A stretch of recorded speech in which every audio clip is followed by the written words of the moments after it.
It is possible for lives to be changed. It is possible for people to be freed. It is possible. It's possible with your help. I want you to hear Stephanie's testimony of how she was rescued and restored and how God set her free. I grew up at the beaches. It was me, my mom, and my brother, and we had a good life. I would say I grew up with an average family. My mom loved us well. I was 12 years old, I had my first drink. And me and some girlfriends, just sitting around one afternoon, decided we were gonna take a shot of her dad's liquor that he had in the cabinet. And it wasn't long before I was drinking on a regular basis. That relationship with alcohol damaged every other relationship I had. And I hurt all of the people around me. When I was 26 years old, my family had decided that they couldn't support me anymore. Overnight, I became homeless. I had no idea how to take care of myself. And so I had known a girl who was on a sugar babies website. And so she would go on dates and guys would give her money. And so I thought, that's easy enough. I became a sugar baby. It wasn't long before I realized they wanted more than just a regular date. These guys wanted sex. So I just started to exchange sex for money. And while I was living in these hotels, I ran into a man. He told me that he would protect me, and that he would make sure I always had a place to stay. He did that for a little bit. He would start asking for money for certain things, for his own hotel room or maybe to get his own drugs. And so eventually I decided I didn't want to give him my money. And he didn't like that idea. And that's when he became violent. I remember really vividly, I was running with everything I owned in a bag over my shoulder. He pulls up in a taxi cab and he gets out of this cab and he just runs at me. And he starts beating me with the butt of his gun. All of my things are scattered all over the ground and he's rustling through this bag and everybody was there. And everybody watched. At some point, he had began posting me on Backpage. Throughout the night and throughout the day, I would be doing these calls, these dates. And so guys would show up at my room and I had a date who had come and he didn't have any money. And so I told him he had to leave. And he had left so quickly that my trafficker thought I had hid him. He was so paranoid that I was trying to set him up, and he searched the entire room.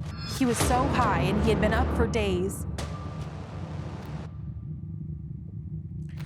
I had learned at this time that if I didn't cry, it would be over quicker. I was just shattered inside. I was just dead. And so I ran. I ran again. I was so terrified. I was so scared. I didn't come from a religious home. We didn't talk about God. I didn't go to church, and I didn't have anything against God. I didn't know who he was. I had never spoken to him specifically, and I literally threw my hands in the air. And I said, God, if you don't have anything better for me,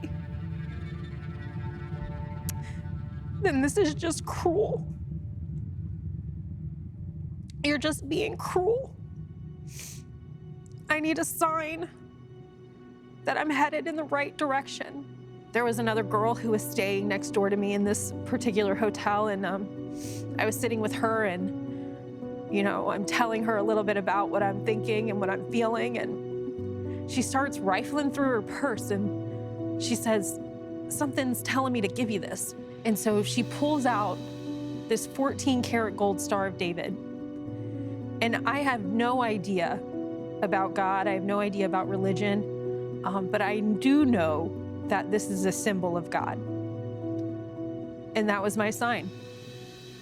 And so it wasn't a miracle moment. I didn't just turn around and, do all the right things the next day. And it was a couple months later that I had this thought that I was going to go to Gateway Detox. I had met another girl who had just left there a day prior. And I was like, I'm going to go to Gateway Detox. And I remember the intake nurse going through my bags, telling me what I could and couldn't have. And I remember telling her, I don't want any of it. You can have it all. And this was the first time I had a bed that was mine for 10 days in a row. I needed that bed. I needed to not worry about how I was gonna survive. I needed to not worry about money. I was given the opportunity to do 90 days in treatment. And I remember going into my first meeting there, and I'm sitting at the table and I'm looking at the woman who's bringing the meeting in. And I look around her neck and she's wearing a necklace. And the pendant is a Star of David. And I knew in that moment that I was in the right place. And I knew in that moment that I would do whatever I needed to do to stay in that place. I was safe. And it was there that I met my pastor. He would come in every Friday and he would talk about Jesus, and he would talk about grace, and he would talk about God's love. My shoulders were so heavy with burden, and they were so heavy with guilt, and they were so heavy with shame that when I heard about Jesus and I heard that he had died for my sins, that he had come to carry that weight, I was overwhelmed. I remember the first time I stepped at a church and the first worship song came on. I just collapsed. And as I continued to listen to my pastor and I continued to listen to him tell me about Jesus and all the good news, and after I got baptized, I started to feel different. I started to feel happier. I started to feel less heavy. And I remember going to my pastor and I remember saying, I think I understand now. I think I need to get baptized again. I don't think I fully understood. And he just laughed and he said, no. He said, I think it's working. In October of 2021, I was awarded Florida's 2021 Survivor Advocate of the Year. I'm overwhelmed by opportunity. I was given that opportunity by the services offered to me.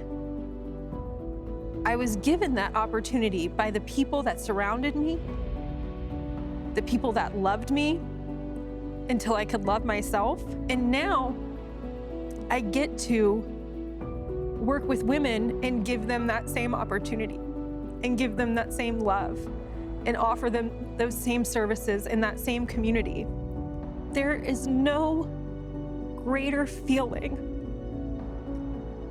than watching a woman flourish, especially a woman who has experienced things most people can only imagine. My name is Stephanie Patton, and this is my testimony. Currently at Hope is Restored, we are working on getting our very first safe house so we can help survivors like Stephanie, like you just heard in her testimony, how it was so vital to have a safe house, a safe place to go. I ask you to find it in your heart to make a difference, to help rescue somebody else's child. Think about it if it was your child, if it was your son or daughter who needed a safe place to go. I ask you to donate now to Hope is Restored. Make a difference and end modern-day slavery in our generation.